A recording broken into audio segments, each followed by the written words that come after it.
नमस्कार दोस्तों, स्वागत है आप सभी का नीलम डेली स्टोरी चैनल में एक नई कहानी के साथ। जब से सुनीता के मायके से फोन आया है कि उसके छोटे भाई समीर की शादी पक्की हो गई है, तब से उसके पैर जमीन पर ही नहीं पड़ रहे थे। पति उमंग को भी साथ के साथ फोन लगाकर यह खबर दे दी। इतने में सासू माँ अपनी बेटी नैना के साथ मंदिर से वापस लौटी तो आते ही सुनीता ने उन्हें भी यह खबर सुनाई। पता है मम्मी जी, समीर का रिश्ता पक्का हो गया है, अगले महीने ही शादी है। उसकी बात सुनकर सास बोली, अरे वाह, ये तो बड़ी अच्छी खबर सुनाई तुमने।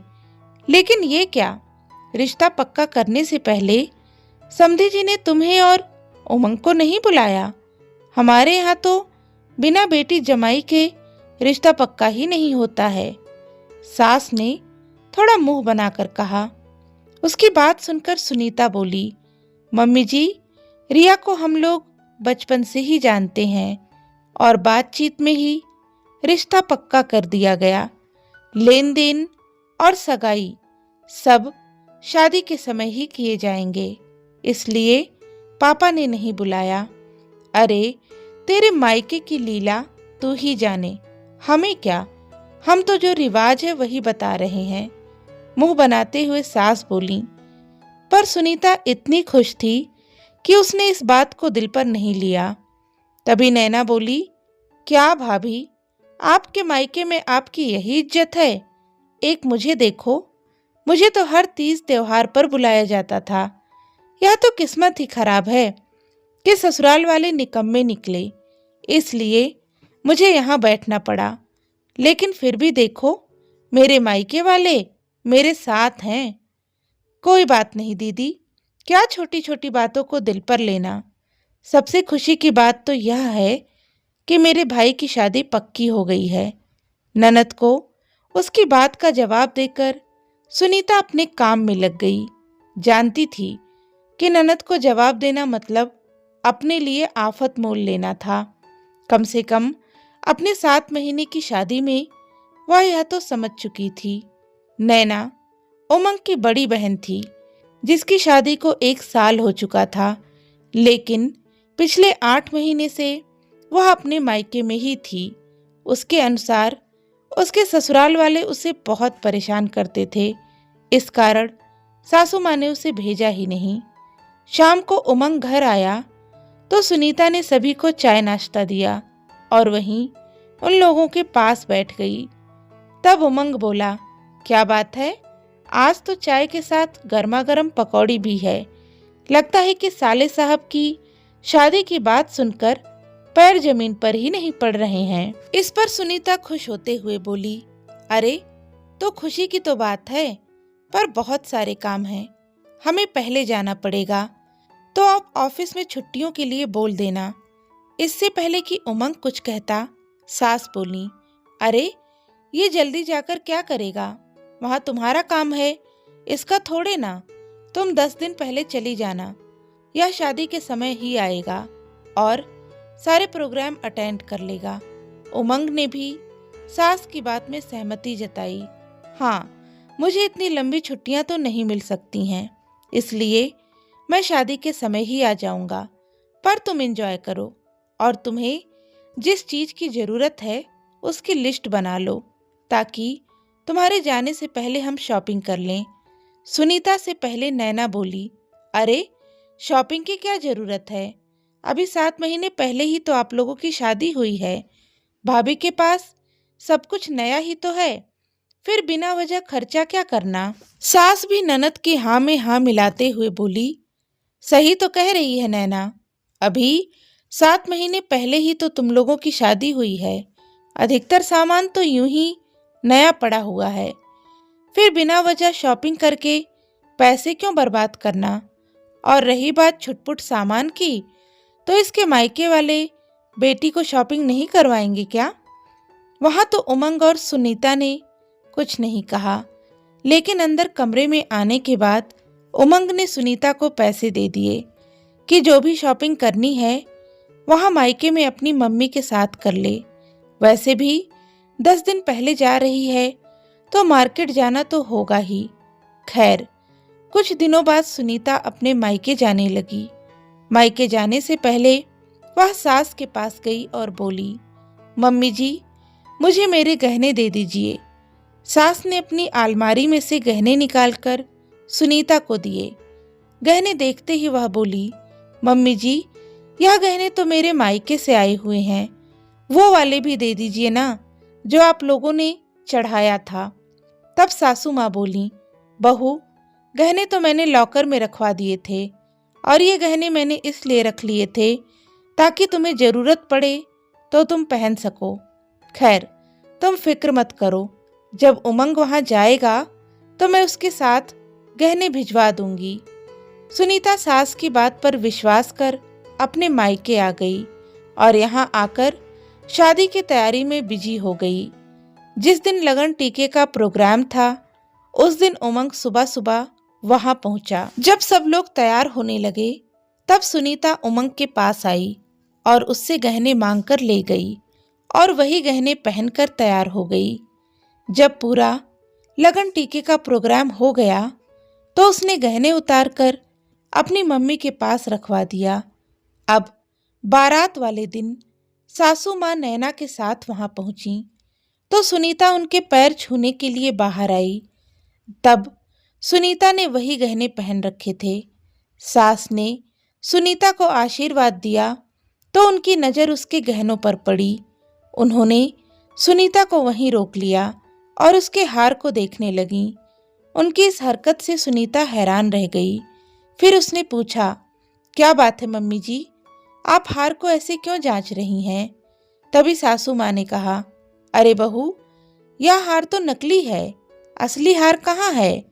देखो, इस हार की पॉलिश उतर रही है, और यह हार उस हार की सेम डिजाइन है, असली हार कहाँ गया?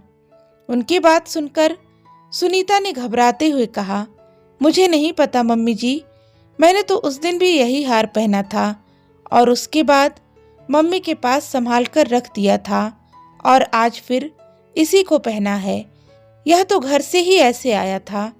उसकी बात सुनकर सास बोली, बहू, मैं खुद बैंक जाकर हार निकलवा कर लाई थी और मैंने खुद घर पर हार चेक करके भेजा है। नहीं मम्मी जी, ऐसा नहीं हो सकता। सुनीता ने आंखों में आंसू भरते हुए कहा, तो आपके कहने का क्या मतलब है? मम्मी झूठ बोल रही हैं। अपनी मम्मी को बचाने के चक्कर में आप मेरी मम्मी पर इल्जाम लगा रही हो। जब हार आपकी मम्मी की अलमारी में रखा था, तो जरूर उन्होंने ही बदला होगा।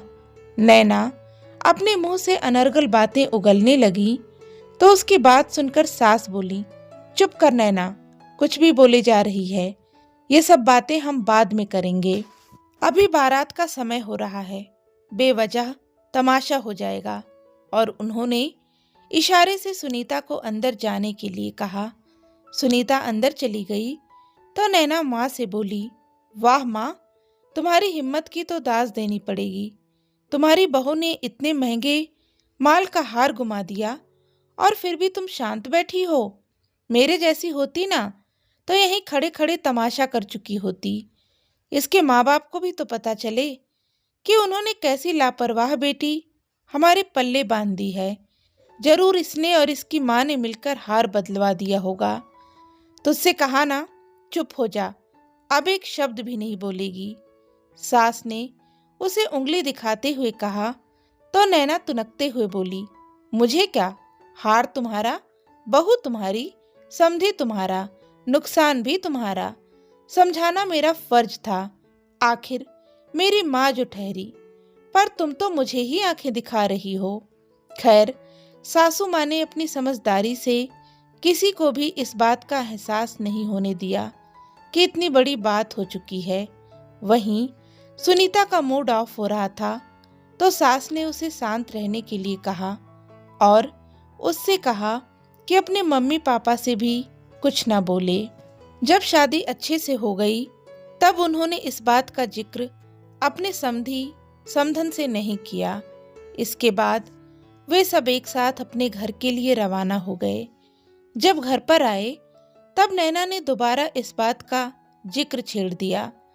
तब उमंग को पता चला कि इतनी बड़ी बात हो चुकी है। उसने माँ से कहा, माँ, इतनी बड़ी बात हो गई और आपने मुझे बताया तक नहीं, ऐसे कैसे हार बदल गया। तभी सास बोली, नैना, हार कहाँ है। तो नैना तुनकते हुए बोली, मुझे क्या पता, अपनी बहू से पूछिए कि यह हार किसको देकर आई है। उसकी बात सुनकर सास बोली, सच सच बता रही है कि नहीं। मैंने लगन टीके की फोटो देखी थी, उसमें सुनीता ने हार नकली वाला ही पहन रखा था। लेकिन जब उमंग यहाँ से रवाना हो रहा था और मैंने उसे हार दिया था, तब उसके कमरे में तू ही मौजूद थी, जबकि हम तो टिफिन लेने के लिए रसोई में आ गए थे। बस मम्मी, अपनी बहू की चोरी छुपाने के लिए अपनी बेटी पर इल्जाम लगा रही हो। नहीं रहना मुझे इस घर में, मैं आज ही अपने ससुराल चली जाऊंगी। नैना ने गुस्से में चिल्लाते हुए कहा और अपने कमरे में चली गई। थोड़ी देर बाद अपना बैग लेकर वह बाहर आई तो सास उसके सामने आकर खड़ी हो गई और बोली, अपना बैग चेक कर, उसके बाद अपने ससुराल चली जा। मम्मी, आप मेरी बेइज्जती पर बेइज्जती किए जा रही हो। अब तो मैं कभी भी लौट कर नहीं आऊंगी आपके पास, नैना ने तुनकते हुए कहा। तो सास बोली, उमंग, पुलिस को बुला, आज मैं खुद अपनी बेटी को जेल में डाल दूंगी, क्योंकि हार तो इसी ने लिया है। मम्मी, क्या कह रही हो आप, एक हार के पीछे आप दीदी की बेइज्जती किए जा रही हो। छोड़ो यह सब। उमंग ने समझाने की कोशिश की तो सास ने उसे घूर कर देखा और कहा ना पुलिस को बुला, अगर तू नहीं बुलाएगा तो मैं बुलाती हूँ, कहकर सास ने अपना मोबाइल उठाया। नहीं नहीं मम्मी, पुलिस को मत बुलाना, हार मेरे पास है, अचानक से नैना बोली। सब हैरानी से उसे देखने लगे। तब सास ने कहा, सुन ली अपनी बहन की बात, यह जिद्दी और बदतमीज है, यह तो पता था, अब ये चोर भी बन चुकी है। वह हार आखिरी बार इसी के हाथ में देखा था मैंने, जब उमंग अपना सामान पैक कर रहा था। पूछ इससे, क्यों किया इसने ये सब।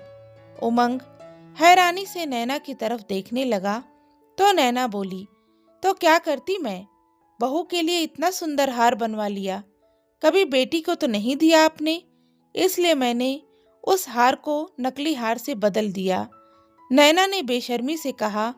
तो उसकी बात सुनकर सास बोली, अब यह इस घर में नहीं रहेगी, या तो ससुराल जाएगी या अपना बंदोबस्त कहीं और करेगी। खुद का घर तो बसा नहीं पाई और यहाँ मेरा घर बर्बाद करने पर तुली हुई है। निकल मेरे घर से अभी के अभी। मैं क्यों निकलूं, मेरे पापा का घर है ये, इस घर में मेरा भी बराबर का हिस्सा है। नैना अपनी बेशर्मी की सारी हदें पार कर रही थी तो सास बोली, तेरे पापा का घर है तो यह घर मेरे नाम पर है। दूसरी बात, कानूनन माता पिता अपने बच्चों को प्रॉपर्टी से बेदखल कर सकते हैं, इसलिए तू ज्यादा चू चपड़ मत कर और अपना बंदोबस्त खुद कर, अब तू इस घर में नहीं रह सकती। नैना तुनकते हुए अपना बैग उठाकर ससुराल के लिए रवाना होने लगी तो सास ने उसे रोकते हुए कहा, जाने से पहले वह हार तो देती जा। नैना ने बैग में से हार निकाला और गुस्से से हार सोफे पर फेंकते हुए वहां से रवाना हो गई और सीधे अपने ससुराल जाकर रुकी। ससुराल वाले भी हैरान परेशान कि आज अचानक कैसे चली आई, लेकिन उसकी आदत से ससुराल वाले भी वाकिफ थे, इस कारण उसे घर में रखने की जगह ऊपर वाले माले में शिफ्ट कर दिया। उधर सास ने नैना की तरफ से सुनीता से माफी मांगी और उमंग और सुनीता को हिदायत दी कि आज के बाद नैना घर में आए तो थोड़ा संभल कर रहना, बेटी है तो उसका मायका तो नहीं छीन सकते, लेकिन ऐसे लोगों से संभल कर रहना ज्यादा जरूरी है। बेटी है तो क्या हुआ, अपना विश्वास तो वह खो चुकी है, इसलिए अब अपने सामान का ध्यान खुद रखो।